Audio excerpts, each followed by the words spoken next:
Hello everyone, welcome to Success Tree Punjab.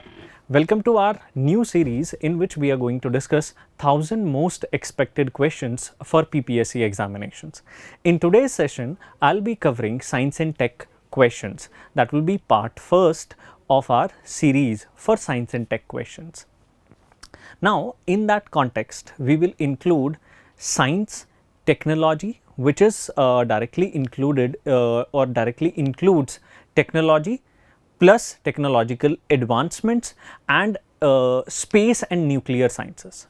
So, in that in this series we are going to start our very first question of defense sector. Let's look at the first question, which says, which of the following statements is or are correct about the airborne warning and control system, that is AWACS. So इसके regarding इसने कुछ statement provide की हैं और ये चाहता क्या है कि आप करेक्ट स्टेटमेंट चूज कर लें. डिफेंस से रिलेटेड, डिफेंस टेक्नोलॉजी से रिलेटेड एक क्वेश्चन है. पहली स्टेटमेंट पढ़ते हैं. It is an airborne radar system designed to detect aircraft at short range and command, control, battle space management and communications. Second statement says Falcon AWACS is used by Indian Air Force, was developed by Israel.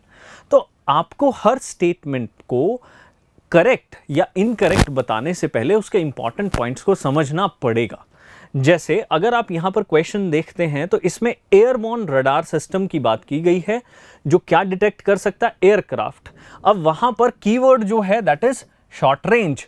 Short range भी हो सकता है, long range भी हो सकता है अगर आपने इसके बारे में पढ़ा है तो. अब उसके बाद ये क्या बात कर रहा है, बैटल स्पेस मैनेजमेंट की और कम्युनिकेशन को मैनेज करने की बात कर रहा है, तो ये भी हो सकता है. अब सेकंड ऑप्शन में क्या कह रहा है, फैल्कन अवॉक्स is used by Indian air force. ठीक है, पहला की पॉइंट. दूसरा डेवलप्ड बाय इजराइल. ठीक है, दूसरा की पॉइंट. तो यहां पर जब भी आपने इस न्यूज के बारे में पढ़ा होगा या फिर न्यूज़पेपर से इसको प्रिपेयर किया होगा या किसी मैगजीन में पढ़ा होगा तो ये कुछ की पॉइंट्स थे जो याद रखने वाले थे. ठीक है, ऑरिजिन कौन यूज कर रहा है, what is the thing, clear. अब जैसा कि हम इसके बारे में अवाक्स के बारे में बात करें तो both the statements are correct. ठीक है, अब सबसे पहले समझ लेते हैं व्हाट इज अवाक्स. अगर आपने इसके बारे में पढ़ा है तो एरोप्लेन के ऊपर ये जो सिस्टम है दैट इज कॉल्ड अवॉक्स. इसे हम क्या बोलते हैं, अवॉक्स बोलते हैं. ये क्या काम करता है, शॉर्ट रेंज पर जो एयरक्राफ्ट्स होते हैं उनको डिटेक्ट करने का काम करता है, बैटल स्पेस मैनेज करने का काम करता है, कम्युनिकेशन मैनेज करता है. दूसरी इंपॉर्टेंट चीज जो फाल्कन अवॉक्स है वो इंडियन एयरफोर्स के द्वारा यूज किया जाता है, which is developed bye Israel. ठीक है, जो किसके द्वारा डेवलप्ड किया गया है, इजराइल के द्वारा डेवलप किया गया है. तो ये दोनों ही स्टेटमेंट करेक्ट थी. यहां पर आंसर क्या था आपके लिए, सी, बोथ 1 and 2. अब इसकी एक्सप्लेनेशन देखें तो यहां पर क्लियरली मेंशन है, एवॉक्स is distinctive radar domes mounted on the fuselage. आप देख सकते हैं fuselage of the aircraft which provide the alliance with air surveillance, command and control, battle space management and communication. और Falcon AWACS is developed by Israel and it is used by Indian Air Force. Clear? तो आपको एक news के बारे में origin क्या काम है, उसका फंक्शन क्या है और किस you can say that in किस डिफेंस इक्विपमेंट में उसका यूज किया जाता है, तो वहां से आप इस सारी चीज को समझ सकते हैं. क्लियर. नेक्स्ट क्वेश्चन पर मूव कर रहे हैं भाई. ठीक है, नेक्स्ट क्वेश्चन देखना. ये रहा नेक्स्ट क्वेश्चन, फिर से डिफेंस टेक्नोलॉजी से रिलेटेड है. Consider the following statements regarding the Prithvi 2 missile. ठीक है, it is a surface to air tactical missile. Surface to air, अब आपको ये ध्यान रखना पड़ेगा, with a strike range of 350 kilometre. It is capable of carrying 500 to 1000 kg of war heads, both conventional as well as nuclear. ठीक है, तो बताएं क्या आंसर हो सकता है यहां पर. अगर आपने ये क्वेश्चन पढ़ा है तो आप इसका आंसर कर सकते हैं. ठीक है, अगर आपने पृथ्वी 2 के बारे में पढ़ा है तो आप इसका आंसर कर सकते हैं. क्लियर.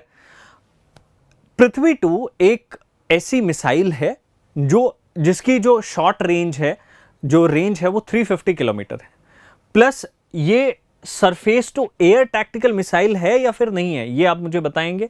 दूसरा, it is capable of carrying 500 to 1000 kg of warheads, both conventional as well as nuclear. ये बिल्कुल करेक्ट है, ये कन्वेंशनल वे में और न्यूक्लियर वे में 500 to 1000 kg ऑफ वॉरहेड्स ले जा सकती है। ठीक है जी, तो बिल्कुल ठीक है। अब इसके बारे में एक्स्ट्रा इंफॉर्मेशन देख सकते हैं आप। It has a strike range of 350 kilometres. Prithvi 2 is capable of carrying 500 to 1000 kilograms of warheads and is powered by liquid propulsion twin engines। ये भी स्टेटमेंट में पूछा जा सकता है आपसे। It uses an advanced inertial guidance system with maneuvering trajectory to hit its target। अब आप यहां पर समझ सकते हैं, is a surface to surface tactical missile। surface to surface, वहां पर क्या दिया गया था, सरफेस टू एयर। ठीक है, दिया गया था ना क्वेश्चन में, क्या दिया गया था, surface to air. Strike range बिल्कुल ठीक दे दी, लेकिन स्टेटमेंट में उन्होंने क्या मिस्टेक कर दी, सरफेस टू एयर दे दिया, जबकि वहां पर क्या मेंशन है, सरफेस टू सरफेस है। तो this you need to understand. Clear? तो जो आपका स्टेटमेंट ठीक होता है वो कौन सा रहता है, सिर्फ और सिर्फ only second, that was given in the B option. अब इसके बारे में कुछ और information. It is developed by DRDO. ठीक है, अब ये कौन से प्रोग्राम के अंडर डेवलप होती है ये भी देख सकते हैं आप, integrated guided missile development programme, IGMDP। इससे रिलेटेड भी स्टेटमेंट में आपको कंफ्यूज किया जा सकता है। It is capable of carrying 500 to 1000 kg of warheads, both conventional as well as nuclear ones. The state of the art missile is powered by liquid propulsion twin engines, जैसा कि हमने पढ़ा था अभी। ठीक है, क्लियर? तो ये आपके पास एक्स्ट्रा इंफॉर्मेशन है जिसे आप यूज कर सकते हैं to improve your knowledge about the topic. Clear? ये क्वेश्चन आपको क्लियर हो गया होगा बहुत अच्छे से। ठीक है, अगर नहीं हुआ है तो थोड़ा सा रिवाइंड करके देख लीजिए। चलिए नेक्स्ट क्वेश्चन पर चलते हैं, question number 3। Question number 3 says the term लोशरिक recently seen in news is related to which of the following। ठीक है, एक हिंट मैं दे देता हूं, लोशरिक जो है वो रशियन लैंग्वेज का वर्ड है। ठीक है, अब इसका मीनिंग अगर आपको पता है या आपने इसे न्यूज में पढ़ा है तो इजीली आप आंसर कर देंगे। Options are onshore oil fields, nuclear powered submarine, Arctic research vessel, hypersonic aircraft. तो अगर आपने पढ़ा है तो आप बता सकते हैं कि ये किससे रिलेटेड है। हाँ जी, बताएं। और जब तक आप आंसर करते हैं तो लाइक ज़रूर करिए, तब तक शेयर ज़रूर कर सकते हैं आप अपने दोस्तों के साथ। And if you new to the channel do subscribe it. हाँ जी, बताएं। देखिए, टर्म लोशरिक का मीनिंग जो होता है वो होता है टॉय हॉर्स से रिलेटेड। लोशरिक जो वर्ड है वो बनता है लोशार्ड प्लस शरिक। ठीक है, दो वर्ड से मिलकर के बनता है। लोशार्ड का मीनिंग होता है हॉर्स। ठीक है, और जो हमारे पास शरिक वर्ड होता है वो टॉय फॉर्म में, या फिर अगर हम कहें तो हमारे लिए एक गोल चीज के लिए यूज होता है। ठीक है, and that is directly related to nuclear powered submarine. Russia की एक न्यूक्लियर पावर्ड सबमरीन है जिस पर रिसेंटली अभी थोड़े टाइम पहले आग लग गई थी, जो बहुत ज़्यादा न्यूज़ में भी रही है। डीप डाइव ओशियन में इसको यूज़ किया जाता है, बहुत ही पावरफुल वेपन है। उसके लिए लोशरिक वर्ड यूज़ किया जाता है क्योंकि वो उसका नाम है। ठीक है, तो ये बहुत न्यूज़ में था, अगर आपको पता है, क्योंकि रशिया यूक्रेन वॉर अभी चल रहा है तो उससे रिलेटेड ये क्वेश्चन पूछा जा सकता है आपसे। क्लियर? हाँ जी, तो आई गेस के क्लियर हो गया होगा आपको। इसके बारे में कुछ और इंफॉर्मेशन जान सकते हैं। देखिए जैसे शरिक स्मॉल स्फेयर के लिए यूज किया जाता है। It is highly advance nuclear powered submarine. ठीक है, it is a deep diving special mission ship operated by Russian navy. It is capable of withstanding high pressures at great depths enabling it to survey the ocean floor. तो ये आप देख सकते हैं, ये आप पढ़ सकते हैं इसके बारे में एक्स्ट्रा इंफॉर्मेशन के लिए। ठीक है, तो आई गेस के ये क्वेश्चन समझ में आ गया होगा आपको। नेक्स्ट क्वेश्चन की तरफ बढ़ते हैं। Next question, consider the following statements regarding the निर्भय मिसाइल। ठीक है, अब आपको निर्भय मिसाइल के बारे में ये कुछ स्टेटमेंट्स दी गई हैं, उनको आपने आंसर करना है। Question says it is a subsonic cruise missile. Second, it has a range more than 3000 kilometre. हाँ जी, बताएं। अगर आपने निर्भय मिसाइल के बारे में ये सारी चीजें पढ़ी हैं, you can easily answer these type of questions. और ऐसे क्वेश्चंस रिसेंटली करंट में बहुत ज़्यादा पूछे गए हैं, because in the last 5 years India has focused on it's defence mechanism. हाँ जी बताएं। India, sorry, it is a subsonic cruise missiles. No, it doesn't have a range of more than 3000 kilometre. इसकी रेंज 3000 किलोमीटर नहीं है, इसकी range अगर हम बात करें तो 1000 किलोमीटर के आसपास है। ठीक है जी, 3000 किलोमीटर इसकी रेंज नहीं है। Yes, it is a subsonic cruise missile. तो हम जो आंसर करेंगे वो ओनली 1 करेंगे। ठीक है जी, ए हमारा आंसर रहेगा। तो अब इसके बारे में हम कुछ पढ़ लेते हैं। ठीक है, उससे पहले समझते हैं क्लासिफिकेशंस ऑफ मिसाइल क्या है। ठीक है, क्लासिफाइड जो की जाती है मिसाइल्स वो किस फॉर्म में की जाती है, उनकी क्लासिफिकेशन कैसे होती है। अगर आप देखें तो पहला होता है टाइप के बेसिस पर, सेकंड लॉन्च मोड के बेसिस पर, third is on the basis of warhead you can classify missiles, guidance system के बेसिस पर, एंड रेंज और प्रोपल्शन सिस्टम, इंजन सिस्टम, ठीक है, जिसे हम बोलते हैं, उसके बेसिस पर आप इन्हें डिफाइन कर सकते हैं। अलग अलग कैटेगरी में इन्हें डिवाइड किया जाता है। अगर आप देखें तो टाइप क्या है, क्रूज मिसाइल है, एक बैलिस्टिक मिसाइल में। क्रूज मिसाइल में भी आपके पास 3 टाइप है, सबसोनिक, सुपरसोनिक, हाइपरसोनिक।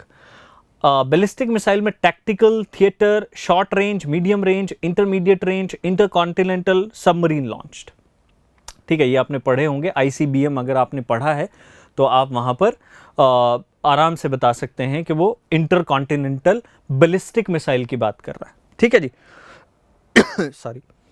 अब जैसे लॉन्च मोड की बात करें तो जैसा अभी आपने एक क्वेश्चन देखा था, सरफेस टू सरफेस होता है, सरफेस टू एयर है, सरफेस क्रॉस टू सी है, ठीक है, एयर टू एयर है, एयर टू सरफेस है, सी टू सी है। तो ये मल्टीपल टाइप्स के लॉन्च मोड है। वॉरहेड आपने देख लिया था, दीज आर वॉरहेड्स। ठीक है, गाइडेंस सिस्टम आप याद रखेंगे, range 300 to 1000 kilometre, medium range 1000 to 3500 kilometre. तो आपको ये थोड़ी सी चीज़ें ध्यान रखनी पड़ेंगी। क्लियर? तो अभी रिसेंटली जो है क्रायोजेनिक इंजन भी 2 से 3 साल पहले इंडिया ने बनाया था, तो वो भी इंडिजीनस था, उसके रिलेटेड भी न्यूज़ थी। चलिए, तो अभी देखते हैं, एक्सप्लेनेशन समझ लेते हैं कि निर्भय the long range subsonic cruise missile was successfully tested today with a sharper terrain hugging capability. ठीक है, जो जैसा कि मैंने बताया था कि इसकी रेंज जो है वो 700 किलोमीटर to 1000 किलोमीटर है। ठीक है, और travelling at subsonic speeds of different मार्क speed of sound, the hit capacity is enhanced by control and by homing on target at different altitudes. जो इसका सोर्स था वो 2 हिंदू में इसकी न्यूज़ दी गई थी, वहाँ से ये हमने क्वेश्चन प्रिपेयर किया है। ठीक है जी, तो करंट में आपके पास ये क्वेश्चन आया था, जिससे आपको थोड़ा सा प्रिपेयर रखना पड़ेगा, अपने आप को प्रिपेयर रखना पड़ेगा, है ना। हाँ जी, क्लियर है भाई, सभी को समझ आ गया, कोई डाउट तो नहीं है। चलिए नेक्स्ट क्वेश्चन पर चलते हैं। Question, which Indian institution has developed an intensive care unit ICU grade ventilator under the name of Project Prana? ये बड़ा डिफरेंट सा क्वेश्चन है, साइंस से रिलेटेड है। ठीक है, डेवलपमेंट हुई है, और intensive care unit grade ventilator जो है कौन से इंस्टीट्यूशन ने बनाया?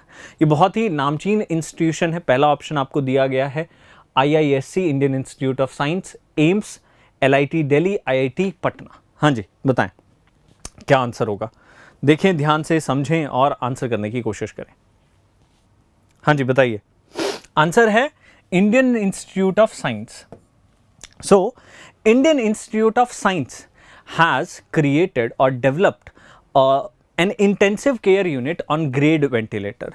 ठीक है जी, अब उसके बारे में पढ़ लेते हैं, समझ लेते हैं क्या है ये। ठीक है, recently IISc team has successfully completed the prototyping of ventilator which is now in the process of being commercialized. ये क्या काम करता है? इसके जो कंपोनेंट्स हैं वो इंडिया में बनते हैं, सबसे पहली चीज़। ठीक है, जो डोमेस्टिक मार्केट में इजीली मिल जाएंगे। ये रिकॉर्ड एक डेवलपमेंट थी जो 35 डेज में कंप्लीट कर ली गई थी। क्लियर? तो IISc ने इसे क्रिएट किया है। हाँ जी, आगे बढ़ते हैं भाई नेक्स्ट क्वेश्चन की तरफ। आई होप कि आपको समझ में आ गया होगा। हाँ जी, next, India's first human space mission Gaganyaan will be launched in which year? हाँ जी, गगनयान के बारे में बहुत सारी बातें और आर्टिकल्स आए हैं, ठीक है, बहुत सारी अपडेट्स भी आई हैं रिसेंटली। अगर आपने इसके बारे में पढ़ा है, ठीक है, तो आप बता सकते हैं। आप थोड़ा थोड़ा इसे मैच कर सकते हैं। You can directly match it with, you can say that Chandrayaan, ठीक है, थोड़ा थोड़ा आपको जो मिसिंग सा वर्ड है वो उससे मैच कराएगा। हाँ जी, बताएं। याद रखिएगा, we are talking about India's first human space mission, ठीक है।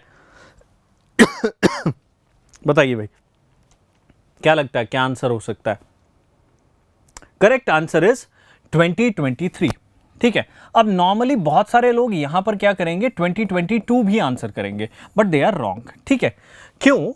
आपको थोड़ा सा यहां पर समझना पड़ेगा। Question is asking about first human space mission, ठीक है। 2022 में भी हम 2 मिशन भेजेंगे, लेकिन वो अनमैन्ड होंगे, या you can say that uncrewed होंगे, ठीक है। पहला क्रूड मिशन, पहला और फाइनल क्रूड मिशन जो हमारा जाएगा वो 2023 में जाएगा, गगनयान की फॉर्म में, ठीक है जी। तो ये एक्सप्लोरेशन के लिए है ऑब्वियसली, ठीक है जी। देख सकते हैं आप, 2 uncrewed Gaganyaan missions will be launched इन 2022, ठीक है। तो ये मिस्टेक पॉइंट्स हैं, यहां से आप कंफ्यूज हो जाएंगे और मिस्टेक कर बैठेंगे क्वेश्चन में। अब will be launched in 2022 and the final crewed Gaganyaan mission will be launched in 2023. This was informed by Union of State Independent Charge Science and Technology Jitendra Singh, ठीक है। थोड़ी सी मिस्टेक है, ऑन 9th of December 2021, तो यहाँ पर थोड़ी सी mistake है, जितेंद्र आई होना चाहिए। तो क्लियर हो गई होगी न्यूज़, ठीक है। अब ऐसी ही न्यूज़ जो स्टेटमेंट्स के थ्रू आती हैं, जो कन्फर्मेशंस के थ्रू होती हैं, ठीक है, वही क्वेश्चन बन करके एग्जाम में आ जाते हैं। क्लियर? चलिए आगे बढ़ते हैं। Which of the following ions are responsible for hardness of water? हाँ जी,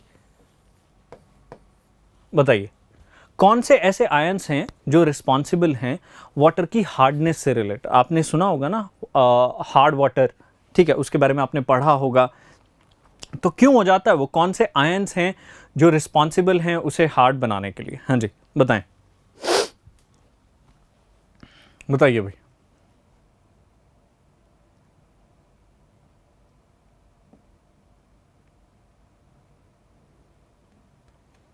बताइए, कुछ मिला आपको answer? Answer is calcium and magnesium ions, ठीक है। कैल्शियम और मैग्नीशियम आयंस की वजह से, ठीक है, वाटर जो है वो हार्ड हो जाता है।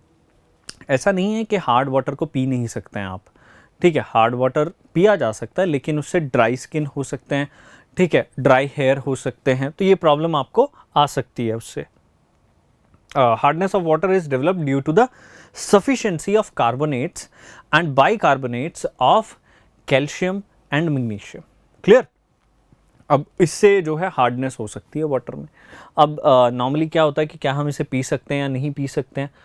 तो एडवर्स हेल्थ प्रॉब्लम्स नहीं हैं, अगर आप पिएंगे तो ड्राई स्किन या हेयर हो सकता है जनरली, ठीक है जी। तो जो TDS मीटर से आप नापते हैं वो यही नापा जाता है, आपके घरों में भी यूज़ होता है, तो वहाँ से भी आप सीधा सीधा इसे याद रख सकते हैं कि कौन से आयंस होते हैं, कैल्शियम और मैग्नीशियम। तो भूलिएगा मत प्लीज़, ठीक है। चलो नेक्स्ट क्वेश्चन पर चलता है। Next question says the Indian Space Research Organization ISRO has successfully launched a record 104 satellites from which rocket vehicle? हाँ जी, बताएं। बताइए भाई क्या आंसर होगा? ये तो सभी ने न्यूज़ में पढ़ा होगा आई होप।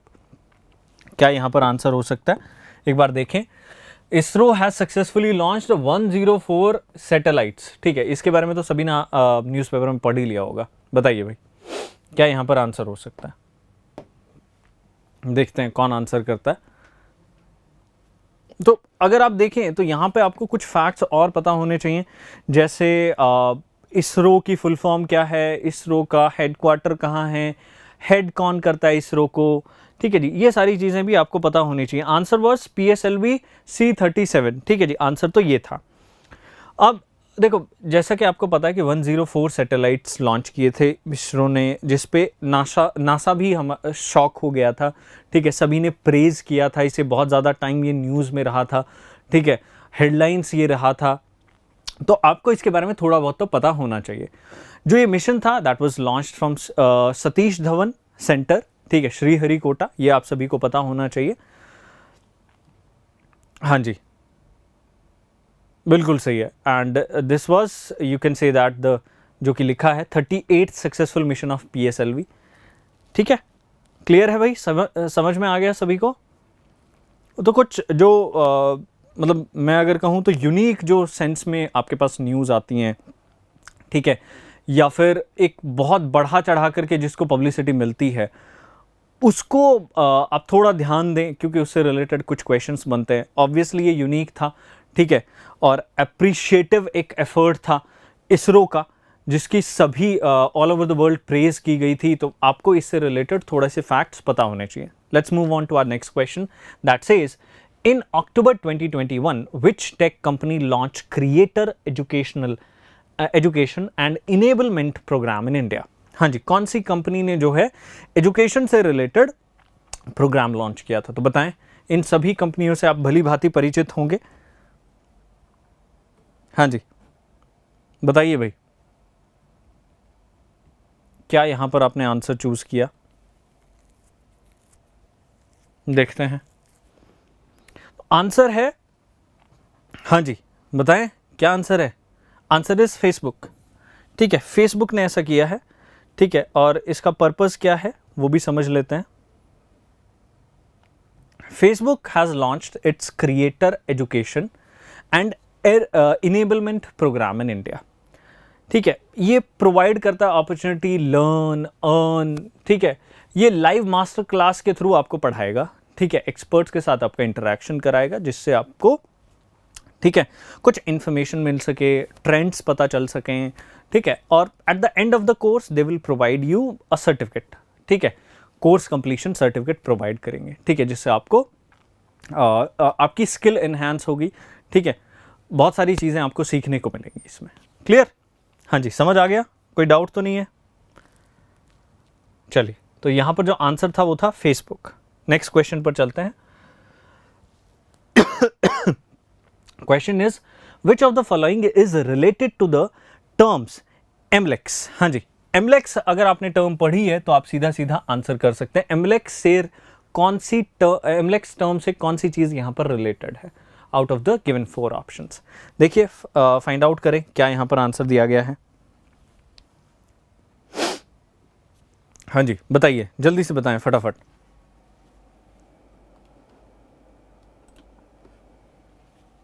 देखते हैं क्या आंसर आप यहां पर देते हैं।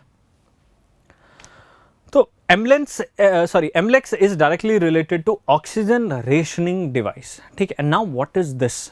ठीक है, क्या है ये, इसके बारे में समझते हैं थोड़ा। समझने के बारे में sorry, what is oxygen rationing device, क्या है ये?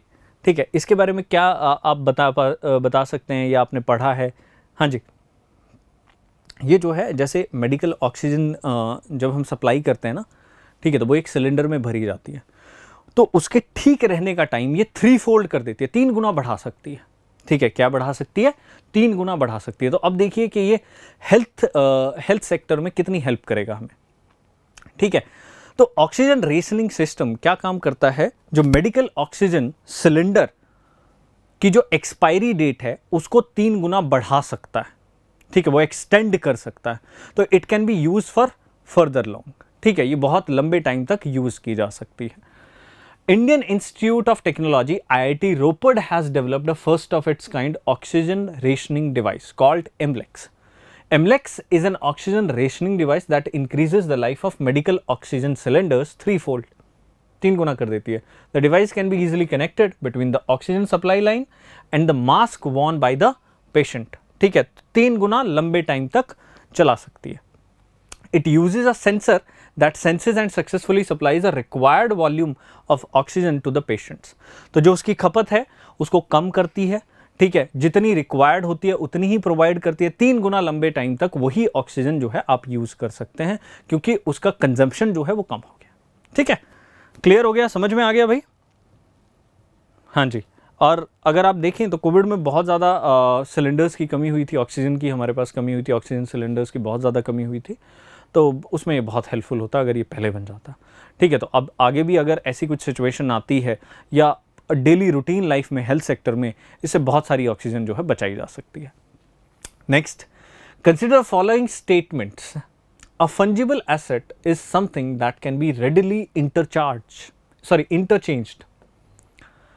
Question number 2 says a non-fungible asset means it has unique properties which cannot be interchanged with something else. हाँ जी बताएं, NFTs आपने सुने होंगे, ठीक है, रिसेंटली न्यूज़ में थे. हाँ जी बताइए.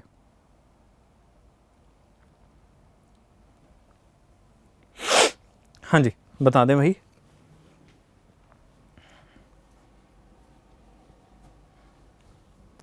देखो अब यहां पर आप समझते हैं फंजिबल एसेट क्या होता है. फंजिबल एसेट जैसे 10 रुपए का नोट है, ठीक है.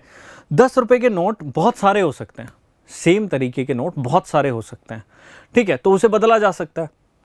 100 की जगह पर आप 10 के 10 नोट दे सकते हैं, ठीक है. वो क्या हो गया हमारे लिए, क्या बन गया, एक फंजिबल एसेट बन गया, ठीक है. जैसे 10 रुपए का नोट है तो 2 आप उसकी जगह पर 5-5 के नोट दे सकते हैं, सिंपल सी चीज़ है. तो वो इंटरचेंज किया जा सकता है. नॉन फंजिबल एसेट क्या होता है, एक ऐसी यूनिक चीज़ जिसके जैसा दूसरा हो ही नहीं सकता, ठीक है. उसे हम क्या बोलते हैं, नॉन फंजिबल एसेट बोलते हैं. उसकी कॉपी नहीं की जा सकती, ठीक है, उसकी कॉपी नहीं की जा सकती, तो वो इंटरचेंज नहीं किया जा सकता. क्लियर हुआ, समझ में आ गया. वो अपने जैसा एक यूनिक रहता है. तो both the statements are correct और आंसर क्या होगा, बोथ 1 and 2. आंसर क्या होगा, बोथ 1 and 2. हाँ जी क्लियर है, समझ आ गया. एक बार बता दें, अगर क्लियर नहीं हुआ है तो एक बार रिवाइंड कर ले, समझ ले, ठीक है. जो एग्जाम्पल दिया है उसको अगर डिटेल में जाएंगे तो वहाँ से क्लैरिटी थोड़ी सी मिल जाएगी. नेक्स्ट क्वेश्चन की तरफ बढ़ते हैं. Consider the following statements about NEA which is near earth asteroid scout. First statement says NEA Scout is a mission of ISRO. Second, NEA Scout is one of the several payloads that will launch on Artemis first. Now, for that, you should know what is Artemis first. हाँ जी, Artemis first क्या होता है, क्या है, पता है किसी को, बताएं. What is Artemis first और Artemis 1? चलिए आंसर करें, फिर इसके बारे में समझते हैं.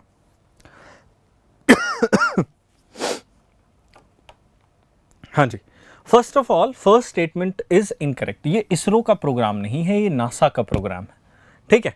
ये इसरो का प्रोग्राम नहीं है, ये नासा का प्रोग्राम है, ठीक है. Yes, NEA Scout is one of the several payloads that will launch on Artemis 1, ठीक है. नाउ व्हाट इज Artemis 1, उसके बारे में समझते हैं. तो यहां से आंसर तो हमें क्लियर हो गया, that answer will B 2 only, ठीक है. अब इसके बारे में पढ़ लेते हैं. NASA has announced that its new spacecraft named NEA Scout has completed all required tests. तो पहली चीज तो ये NASA का है. One of the several payloads that will launch on Artemis 1. ठीक है, Artemis 1 it is a planned uncrewed test flight for NASA's Artemis program. ठीक है जी. Under the Artemis program, NASA has aimed to land the first woman on the moon in 2024. And also establish sustainable lunar exploration programs by 2030. So this is an exploration program of NASA. Clear? हाँ जी. और उसी के लिए इन्होंने क्या बनाया है, NEA Scout बनाया है, ठीक है. तो इसके बारे में मैंने अलग से भी आपको बता दिया है. This is the first in a series of increasingly complex missions by NASA that will enable human exploration to the moon and Mars, to the moon and Mars both. ठीक है, ये नासा की वेबसाइट पर ही दिया गया है, आप जाकर के पढ़ भी सकते हैं. To improve your knowledge about the issue. Clear? हाँ जी. तो आर्टेमिस फर्स्ट भी याद रहेगा आपको, और जो NEA स्काउट था उसको भी मत भूलना, क्योंकि ये बहुत ही इंपॉर्टेंट है for the future perspective. Next, फिर से नेक्स्ट क्वेश्चन जो है वो स्पेस और स्पेस टेक से रिलेटेड है. That is consider the following statements about volatiles investigating polar exploration rover, that is VIPER mission. ठीक है, बहुत न्यूज़ में रहा था, ठीक है. इसके रिगार्डिंग एक दो बार किसी एग्जाम में क्वेश्चन भी पूछा गया है स्टेट सिविल सर्विसेज में, ठीक है. तो बताएं क्या है, स्टेटमेंट दी गई है. It is a mobile robot launched by NASA. It will be resource mapping mission to Arctic region. हाँ जी बताएं क्या यहाँ पर आपका आंसर रहेगा. हाँ जी, देखते हैं क्या यहाँ पर आपका आंसर रह सकता है.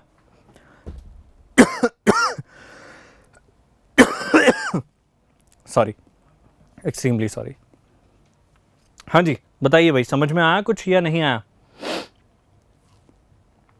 तो पहली चीज़ तो अगर हम बात करें तो जो हमारे पास यहाँ पर है आंसर इसका ए रहेगा, इसको समझ लेते हैं एक बार। हाँ जी, it is a mobile robot launch by NASA. दूसरी स्टेटमेंट जो है वो आपकी गलत है। What it says, NASA has announced the launch of volatiles investigating polar exploration rover VIPER mission in 2023। ठीक है, तो ये याद रखना, एक थोड़ी सी चीज़ जो यहाँ पर दी गई है ये याद रखनी पड़ेगी आपको। VIPER mission is a mobile robot to be launched by NASA in the year 2023. It will be the first resource mapping mission on any other celestial body. Celestial body is any natural body outside the Earth's atmosphere. Easy examples are the moon, sun and the other planets of our solar system. ठीक है जी। अब ये क्या कह रहा है, वहां पर जो रिसोर्स मैपिंग मिशन बताया उसने आर्कटिक रीजन में बताया, जबकि वो अदर प्लैनेट्स की बात कर रहा है। ठीक है, तो ये चीज ध्यान रखना, यहां पर आप कंफ्यूज हो जाओगे थोड़ा सा। चलो नेक्स्ट चलते हैं, क्या कह रहा है नेक्स्ट वाले क्वेश्चन में। हाँ जी, ये रहा जीका वायरस से रिलेटेड आपके पास कुछ स्टेटमेंट्स हैं, देखते हैं क्या यहां पर दिया गया है। In tropical regions Zika virus disease is transmitted by the same mosquito that transmits dengue. Sexual transmission of Zika virus disease is possible. Now you have to choose the answer. Zika virus आपने पढ़ा हुआ है, सबने उसके बारे में detail में थोड़ा बहुत तो पढ़ा ही होगा, वही आपने आंसर यहाँ पर ढूंढना है। बताइए क्या आंसर हो सकता है। हाँ जी बताएं, कोशिश करें एक बार फाइंड आउट करने की आंसर को, क्या आंसर हो सकता है। तो देखो पहली स्टेटमेंट बिल्कुल ठीक है, जो डेंगू जिस मच्छर से होता है, जिस मस्कीटो से होता है, उसी से जीका वायरस ट्रांसमिट हो सकता है। Yes you are correct, sexual transmission of Zika virus disease is possible. ठीक है, समटाइम्स क्या होता है, सेक्सुअल ट्रांसमिशन जो है दूसरे पार्टनर को हो सकता है, even if you are not having the symptoms at that time, but if you are transmitted and are not having the symptoms at that time, you can transmit that disease or Zika virus to your partner. ठीक है जी, तो normal है। इस situation में दो आपकी statement जो दी गई थी दोनों करेक्ट हैं, answer will be C. Answer क्या होगा आपके लिए, सी होगा भाई। क्लियर, जैसा कि आप देख सकते हैं यहां पर एक्सप्लेनेशन इसकी दे दी गई है। ठीक है जी, नेक्स्ट क्वेश्चन की तरफ चलते हैं। The terms event horizon, singularity, string theory and standard model are sometimes seen in the news in the context of. हाँ जी बताएं बताइए भाई क्या आंसर हो सकता है यहां पर। देखते हैं यहां पर क्या आंसर होगा आपका। अगर आपने थोड़ा बहुत भी साइंस पढ़ा है और फिजिक्स में आपकी दिलचस्पी रही है तो आप यहाँ से इजीली आंसर निकाल सकते हैं। देखिए इवेंट होराइजन और singularity are directly related to understanding of the universe. ठीक है, एंड एक ऑप्शन दिया गया observation and understanding of the universe. String theory भी उसी से रिलेटेड है, सिंपल सी चीज़ है। तो एक स्टैंडर्ड मॉडल अगर आपने नहीं पढ़ा है तो वो भी उसी से रिलेटेड माना जा सकता है।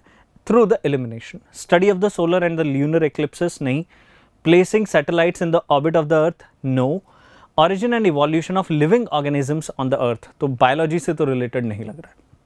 ठीक है, अब अगर आप देखेंगे तो स्ट्रिंग थ्योरी जो है वो रिलेटेड थी क्वांटम फिजिक्स से, अगर आपने पढ़ा है तो। हाँ जी चलिए आगे देख लेते हैं भाई। Singularity and event horizons are related to black hole, सीधा सीधा ब्लैक होल से रिलेटेड है। Standard model of physics tries to explain universal phenomena. String theory is used in the context of quantum physics. ठीक है जी, तो वो quantum physics को explain करती है। क्लियर हो गया भाई। तो ये थे आपके पास कुछ क्वेश्चंस जो आज हमने साइंस एंड टेक के पहले पार्ट में डिस्कस किए। I hope you have given the answers of these questions और आप यहाँ से बहुत कुछ सीखेंगे भी।